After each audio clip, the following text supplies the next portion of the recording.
ایران افغانستان ته د سیمټو صادرات پر رسمي توګه پیل کړل. نوموړي هیواد په دې کار سره د پاکستان ځای ډک کړ. بلخوا د ایران د چابهار بندر په اړه مهم معلومات خپاره شوي. بشپړ جزئیات په ویډیو کې تر پایه وګورئ.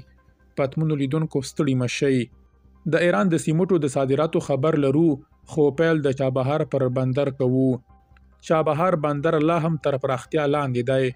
نه یوازې موږ بلکې د منځنۍ اسیا هیوادونه چې غواړي زموږ په څیر له خپل جغرافیایي انحصاره ووځي او د عرب او هند سمندرونو آزادو اوبو ته لاسرسی پیدا کړي، لا تر اوسه له دغه بندر سره وصل نه دي.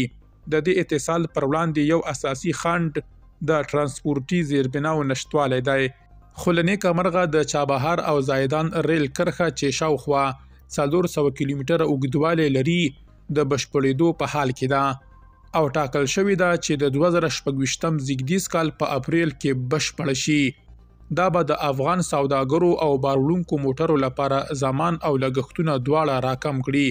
خو اساسي کار دا دی چې له زاهدان څخه د افغانستان او ایران تر پولې د نیمروز تر ملک او زرنج او بیا له زرنج څخه د دلارام تر نقطې دغه کرښه په خپل لګښت یا له ایران سره په ګډه بشپړه کړو.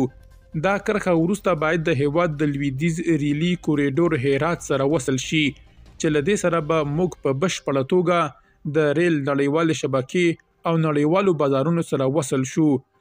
افغانستان نور په وچه کې راګیر او محتاج وطن نشي کېدای. د سوداګرۍ او صنعت په برخه کې د لیوالتیا د پراخېدو په لړ کې ایران له افغانستان سره د سیمټو صادرات پیل کړي دي. د لومړنیو معلوماتو له مخې هر اونۍ نږدې 1000 ټنه سیمټ د اورګاډي له لارې د هرات صوبایي صدیو او مارکیټونو ته رارسیږي. د افغانستان د صنعت متخصصان وایي چې د هیواد د سیمټو کورنۍ فابریکې لا هم د خلکو د اړتیاو د بشپړو پوره کولو ظرفیت نه لري، ځکه نو د بهرنیو وارداتو په ځانګړي ډول د ایران له لارې رارسیدونکي سیمټ د بازار د ثبات لپاره مهم رول لوبوي. مسؤلان زیاتوي چې د اورګاډي له لارې د سیمټو واردات به نه یوازې د لیږد لګښتونه راکم کړي، بلکې د کیفیت او عرضه کې به هم دوام رامنځته کړي.